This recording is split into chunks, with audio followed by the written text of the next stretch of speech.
3 weeks ago, a woman named Dorothy walked into my clinic for what she thought would be a routine visit. She was 68 years old, a retired school teacher, sharp as a tack, active in her church, and absolutely devoted to her morning exercise routine. Every single day for the past 3 years, Dorothy would roll out a mat in her living room, sit on the floor, and perform a series of deep-seated spinal twists. She would plant one foot over the opposite knee, grab her leg with the opposite arm, and wrench her torso around as far as it would go. She held each twist for 30 seconds, sometimes longer, pushing deeper with every breath. She told me her online fitness instructor called it the best movement for spinal health and hip mobility in seniors.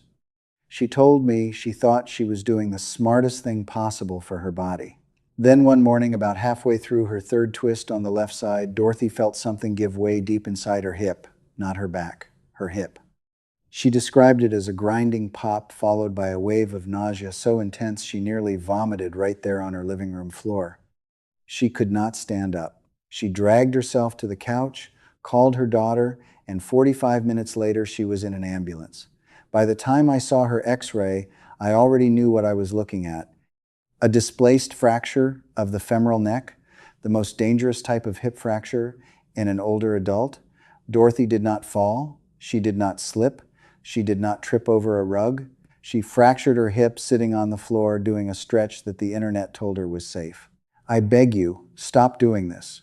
If you are over 60 and you are performing deep twisting stretches where you are rotating your spine and torquing your hip at the same time, especially while seated on the floor with your legs in awkward positions, you are playing a game with stakes so high that most people cannot even comprehend them. Let me give you the number. After the age of 65, nearly 30% of people who suffer a hip fracture will not survive the next 12 months.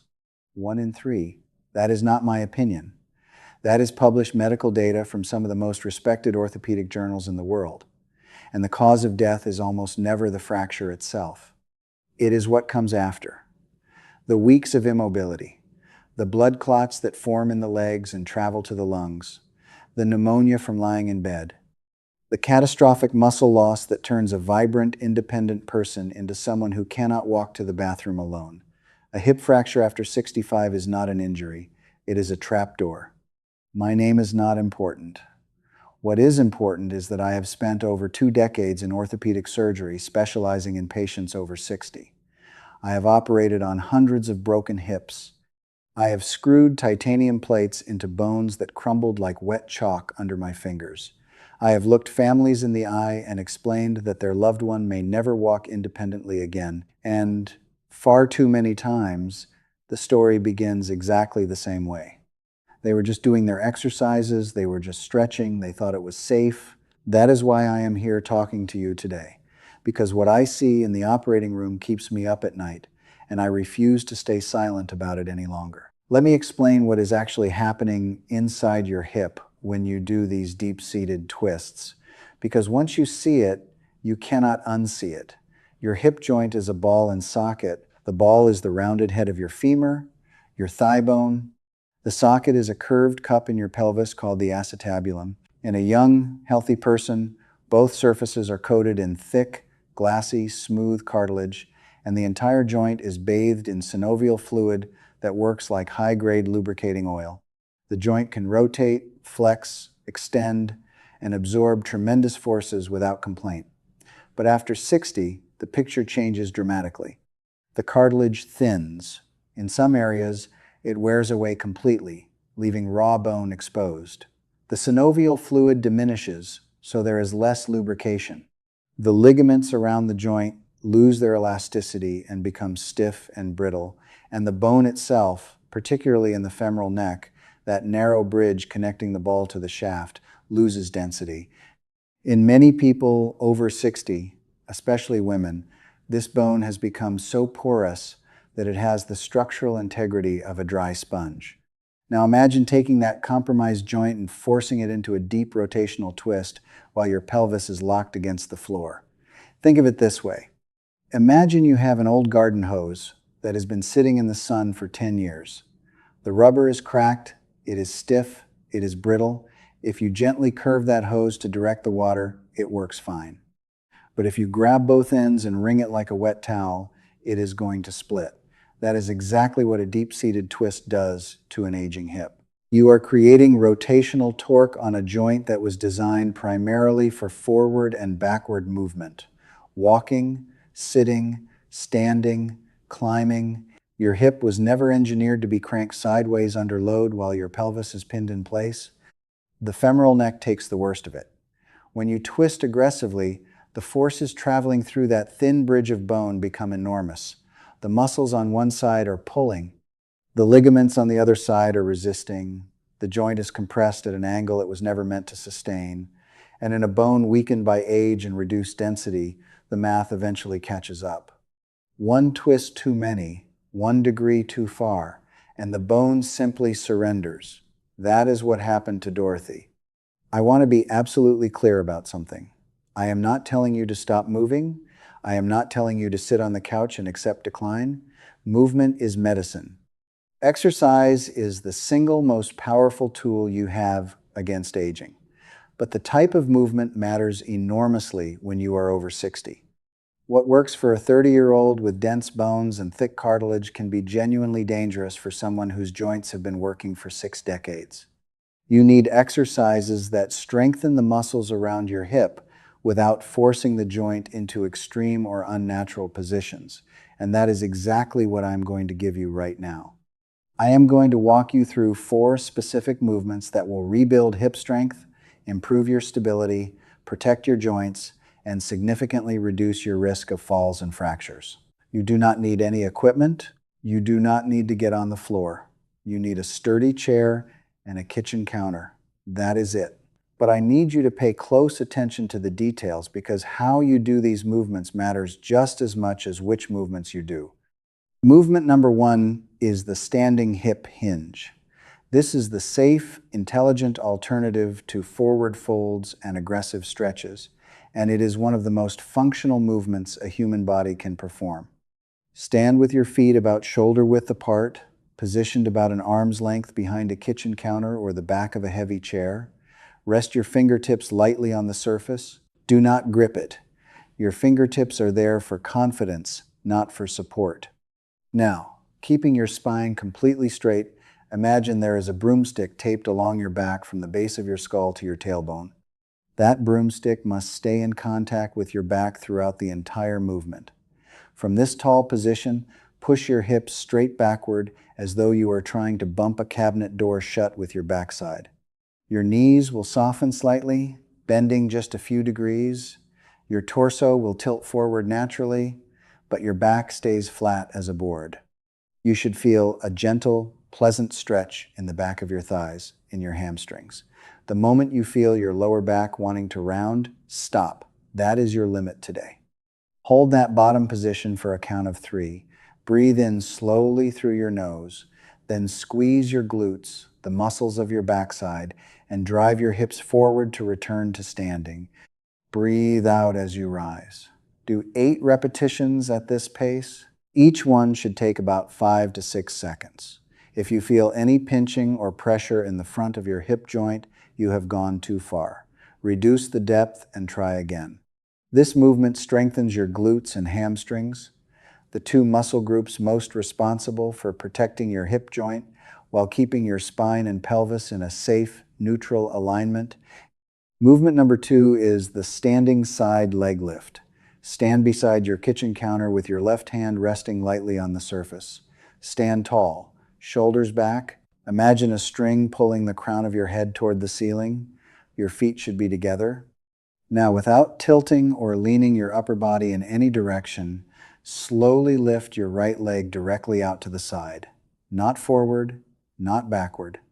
Straight out to the side, as if you are trying to push an imaginary wall away with the outside of your foot. You do not need to lift it high. 6 to 10 inches off the ground is perfect. At the top of the lift, hold for 2 full seconds. Then lower your leg back down slowly, taking about 3 seconds to return to the starting position. Do 12 repetitions, then turn around and do 12 on the other side. The muscle you should feel working is located on the outer side of your hip.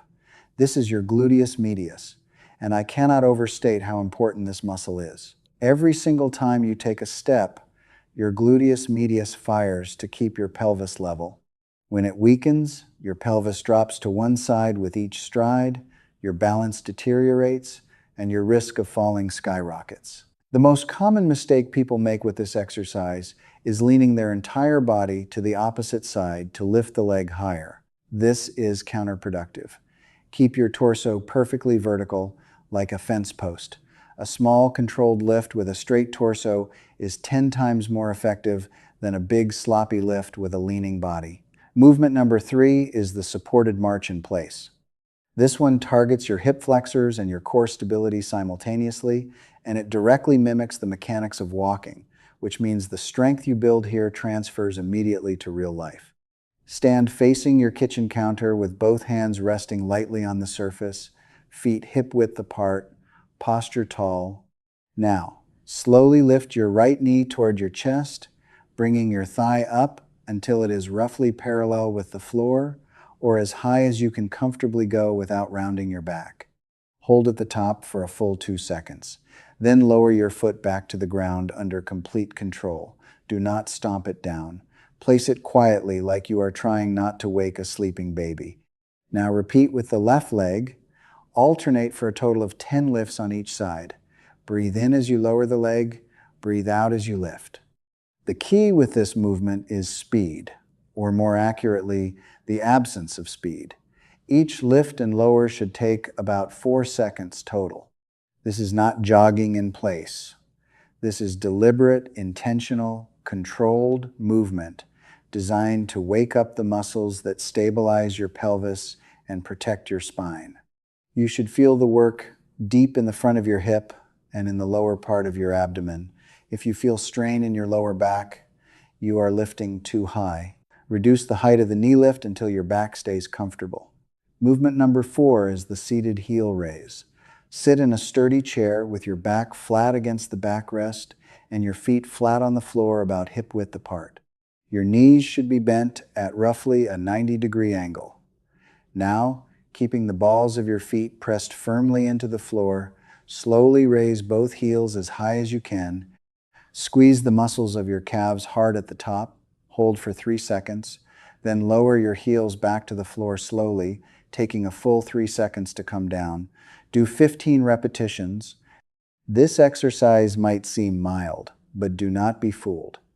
Your calf muscles are your body's first line of defense against falling. They make the constant, rapid, micro adjustments at your ankle that keep you upright on uneven surfaces. They also function as a second heart, squeezing the veins in your lower legs and pumping blood back up toward your chest. Weak calves contribute to swollen ankles, poor circulation, and unstable gait. 15 controlled repetitions of this movement, done 3 to 4 times per week, can transform your lower leg strength within a matter of weeks. If you feel a cramp starting to grab hold during this exercise, stop immediately. Straighten your leg and pull your toes firmly toward your shin. That will release the cramp. Then rest for a moment and continue. These 4 movements, done consistently 3 to 4 times per week, will build a fortress of strength around your hip joints. They will improve your balance. They will make walking feel more stable and confident. And they will do all of this without ever forcing your joints into dangerous positions. No extreme twists, no deep folds, no pretzel shapes on the floor, just smart, safe, evidence-based strength work designed specifically for your body at this stage of life.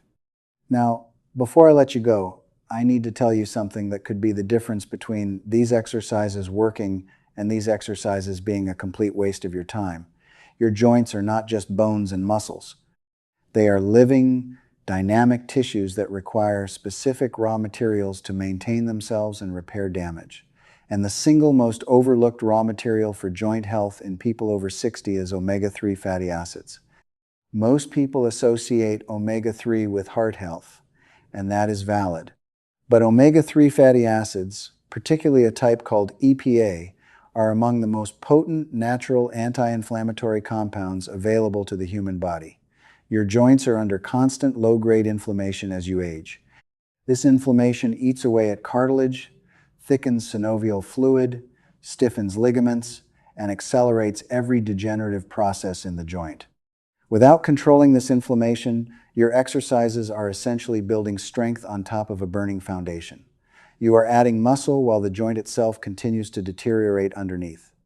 The best dietary sources of omega-3 are fatty fish, specifically salmon, mackerel, sardines, and herring. Aim for 2 to 3 servings per week. If you do not eat fish, a high-quality fish oil supplement providing at least 1,000 milligrams of combined EPA and DHA daily can provide the same benefit. And here is a detail that matters enormously. Take your omega-3 with a meal that contains fat. Omega-3 is fat-soluble, which means your body absorbs dramatically more of it when consumed alongside dietary fat. A capsule taken on an empty stomach loses much of its potency. Take it with breakfast or dinner when there is food in your system. Within 6 to 8 weeks of consistent omega-3 intake combined with these exercises, most of my patients report meaningful improvement in joint stiffness, particularly morning stiffness, that creaky, locked up feeling when you first get out of bed. That stiffness is inflammation. Omega-3 turns down the flame. The exercises rebuild the structure. Together, they are more powerful than either one alone. Let me come back to Dorothy for a moment. She had surgery. I replaced the fractured portion of her hip with a prosthetic. The operation took about 90 minutes. Her recovery took 7 months. 7 months of physical therapy, of walkers and canes, of needing help getting dressed, of not being able to drive, of watching her independence dissolve one day at a time. Dorothy was one of the fortunate ones. She recovered most of her mobility. But she told me something during her last follow-up visit that I will never forget. She said, "Doctor, I did everything I was told was right. Nobody ever warned me. That sentence is the reason I am sitting here talking to you right now." If you are doing deep-seated twists, aggressive rotational stretches, or any movement that forces your hip into an extreme position it was never designed to reach, I am asking you from the bottom of my heart to stop. Replace those movements with the 4 exercises I just described. Feed your joints with omega-3. Move every single day, but move with intelligence, with respect for what your body needs right now, not what it could handle 30 years ago. If this video helped you, please subscribe to this channel. I am releasing new content regularly, focused specifically on keeping people over 60 strong, mobile, and independent. And if there is someone in your life, a parent, a partner, a friend, a neighbor, anyone over 60 who exercises regularly, please send them this video. You are not just sharing information. You could be preventing a fracture that changes their life forever. In my next video, I am going to reveal 3 common shoulder exercises that are silently destroying rotator cuffs in people over 60 and show you what to do instead to rebuild shoulder strength safely. You will not want to miss that one. Take care of yourselves, be kind to your joints, move with purpose and patience. Your body has carried you this far, and it has so much more to give you if you treat it right. I will see you in the next one.